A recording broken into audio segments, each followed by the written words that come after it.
మాతా key, Bharat మాతా key. ఈరోజు మన కొరట్ల నగరంలో గడి బస్తీ హిందూ సమ్మేళనం కార్యక్రమంలో పాల్గొన్నటువంటి వేదిక పైన ఆశీనులైనటువంటి పెద్దలు, అలాగే ఇక్కడ కూర్చున్నటువంటి మాతృపితృ స్వరూపాలైనటువంటి లక్ష్మీనారాయణ స్వరూపాలైనటువంటి, అలాగే భావి భారత పౌరులైనటువంటి చిరంజీవులు, మీ అందరికీ కూడా ఆ భరతమాత ఆశీస్సులు సదా ఉండాలని ప్రార్థిస్తారు. ఈరోజు హిందూ సమ్మేళన కార్యక్రమాన్ని మనందరం కూడా ఇక్కడ కూర్చొని నిర్వహించుకుంటున్నాం. పేరులోనే అర్థం ఉంది, హిందూ సమ్మేళన, హిందువులందరూ కలవాలి అని. హిందువులు అంటే ఎవరు అని అంటే విష్ణు పురాణంలో ఒక శ్లోకం ఉంది, హిమాలయం సమారాభ్య యావదిందు సరోవరం తం దేవ నిర్మితం దేశం హిందుస్థానం ప్రచక్షతే అని. హిమాలయాల నుండి మొదలుకొని హిందూ మహాసముద్రం వరకు ఉండేటువంటి ఈ ప్రదేశం ఏదైతే ఉందో దీన్ని తం దేవ నిర్మితం దేశం, దేవతలే వాళ్ళు నివాసం ఉండడానికి కోసం నిర్మించుకున్నటువంటి ఒక ప్రదేశం అంటే ఇది.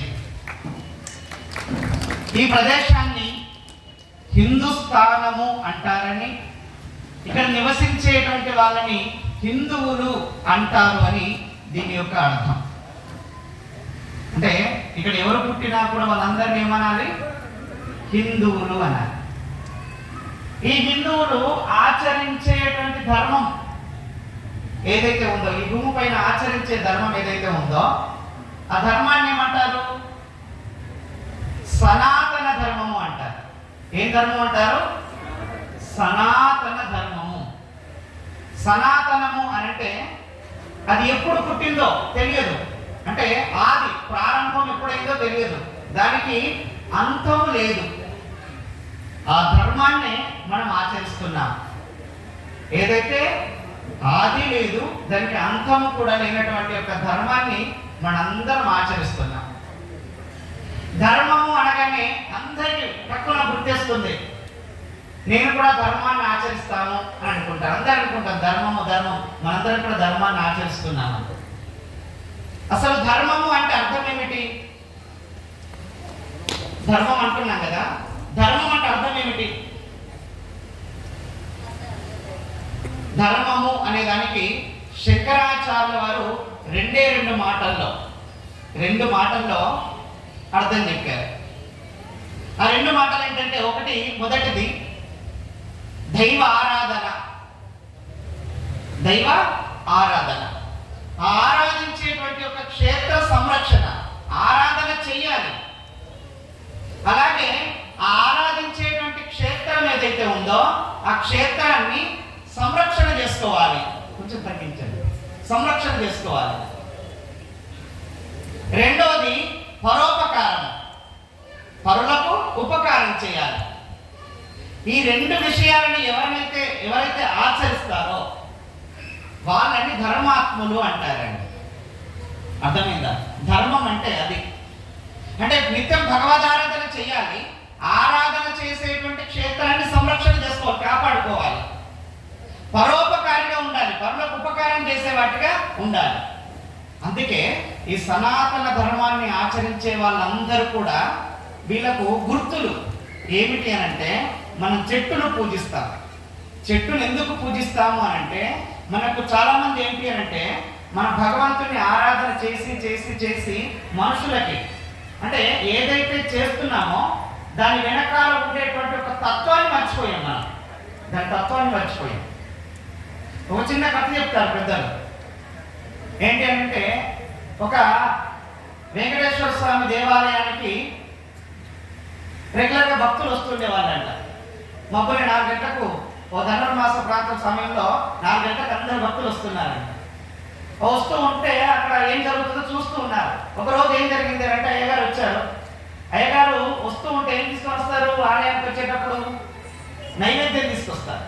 ఆ నైవేద్యాన్ని తీసుకొచ్చేసి అక్కడ ఒక పక్కన పెట్టేసుకొని ఆలయం లోపలికి వెళ్ళేసి తన పని తాను చేసుకుంటున్నాడు. పూజ శుభ్రం చేసుకోవడము, అభిషేకం చేసుకోవడము, అర్చన చేసుకోవడము అంతా పూర్తయిపోయింది. చివరికి నివేదన చేయాలి, భగవంతుడికి నైవేద్యం పెట్టాలి. ఆ నైవేద్యం దగ్గరికి వచ్చేసరికి చూశారు నైవేద్యం లేదు, ఖాళీ అయిపోయింది. అరే ఏమైంది అని చూస్తే తెలియదు, మొత్తానికి అయితే ఖాళీ అయింది.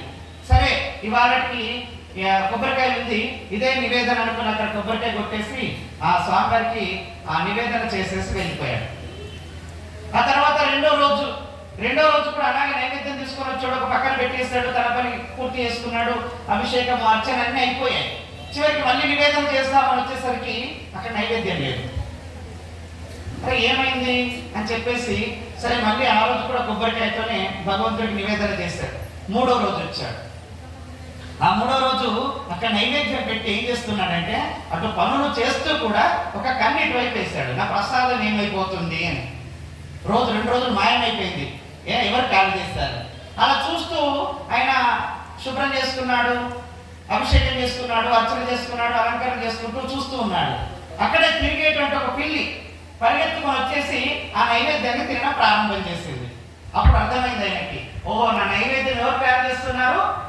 ఆ పిల్లి ఖాళీ చేస్తుంది అని చెప్పేసి సరే పిల్లి తినేసింది కాబట్టి దాన్ని ఏమనలే, పూర్తి చేసుకొని ఆ రోజు కూడా కొబ్బరికాయ కొట్టేసుకొని నివేదన చేసి వెళ్ళిపోయాడు. ఆ వెళ్ళిపోయి మరుసటి రోజు వచ్చిన తర్వాత ఆ నైవేద్యం అక్కడ పెట్టేసి వెతకడం ప్రారంభం చేశాడు. ఏంటి అంటే పిల్లినా నేనేం చేయలేను, మరి ఆ పిల్లి ఉంటే నా నైవేద్యం ఉండదు, కాబట్టి ఏం చేయాలి? ఆ పిల్లిని కమ్మాలి నా పూజ అయ్యేంత వరకు అని. ఆ గుళ్ళో తిరిగే పిల్లి అది కాబట్టి వచ్చేసి మొత్తం తిరిగి పిల్లిని పట్టుకొని ఆ గంప కింద గమ్మేసి పూజ ప్రారంభం చేశారు. భక్తులు రోజు పొద్దున్న వస్తుంటారు కదా, అయ్యగారు అసలు ఏం చేస్తాడా అంటే మొట్టమొదటి వచ్చి ఏంటి పిల్లిని పట్టుకొని గంప కింద గమ్మి నాకే అయిపోయినా చేస్తాడు. అలవాటు అయిపోయింది. ఆ అలవాటు కాస్త అలవాటు అయిపోయి ఆ కొద్ది రోజులకి అయ్యగారు చనిపోయారు పాపం. వాళ్ళ కొడుకు పౌరత్వం చేయడానికి ప్రారంభం చేశారు. ఆ తర్వాత అనుకోకుండా ఒక రోజు భక్తులు అందరూ వచ్చారు. వచ్చేసరికి అక్కడ పిల్లి చనిపోయింది. చాలా సంవత్సరాలు గడిచిపోయింది, అక్కడ పిల్లి చనిపోయింది. అరే నేను పిల్లి చనిపోయింది అని చెప్పేసి సరే దాన్ని శుద్ధి చేసి సంరక్షణ చేసి అన్ని పూర్తి చేశారు. అయ్యా మరి ఇన్ని రోజులైతే పెద్దయ్య గారు ఉన్నప్పుడు ఏ రోజు కూడా పిల్లిని నమ్మకుండా పూజ స్టార్ట్ చేయలేదు. మీరు కూడా ఇప్పటి వరకు పిల్లిని నమ్మకుండా ఏ రోజన్నా పూజ చేశామా?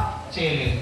మరి ఇప్పుడు పూజ చేయాలంటే పిల్లి కావాలి కదా అని చెప్పేసి అందరూ పరిగెత్తుకొని పోయి ఊరంతా వెతికి తిరిగి తీసుకొచ్చి ఆ పిల్లిని కమ్మి పూజ ప్రారంభం చేశారు.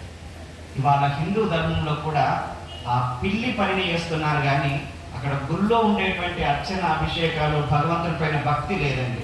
ఆ పిల్లి అనేటువంటి కోణాన్ని మాత్రమే నమ్మి దాన్నే భక్తి అనుకుంటున్నారు అందరూ కూడా.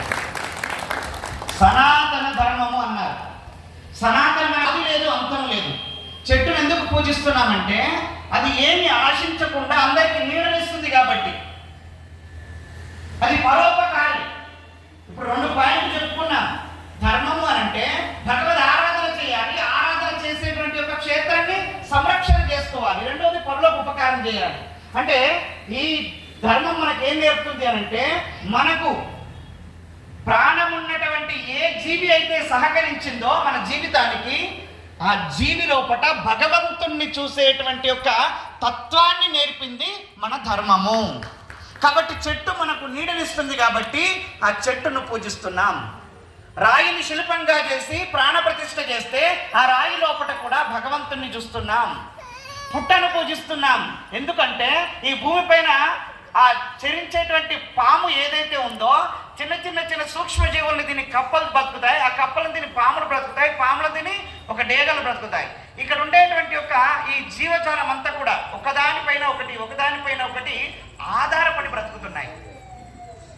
అలా అంటే అందరికీ ప్రతి జీవి కూడా కొంతమందికి ఉపయోగపడుతుంది. కాబట్టి అందరి లోపల భగవంతుడిని చూసేటువంటి ఒక తత్వాన్ని నేర్పింది. కాబట్టి ఇది సనాతనము, దీనికి ఆది లేదు అంతము లేదు అని చెప్పారు. మరి ఇవాళ మనం దేవాలయానికి వెళ్ళి భగవంతుని ఆరాధన చేస్తాం. బ్రాహ్మణులు ప్రతిరోజు దేవాలయంలో పూజ చేసేటప్పుడు నేను బాగుండాలి అని చేస్తారా? లోకా సమస్త సుఖినో భవంతు అంటారు. అందరూ బాగుంటేనే మనం బాగుంటామంటే. మన ఇంటి పక్కడికి కుష్ఠరోగం వచ్చింది, ఇంటింటి వాళ్ళకు పెరాలసిస్ వచ్చింది, ఇంటి ముందరోడికి ఇంకేదో రోగం వచ్చింది, చుట్టూ 10 కూడా రోగిష్ఠులై బ్రతుకుతున్నారు అనుకోండి.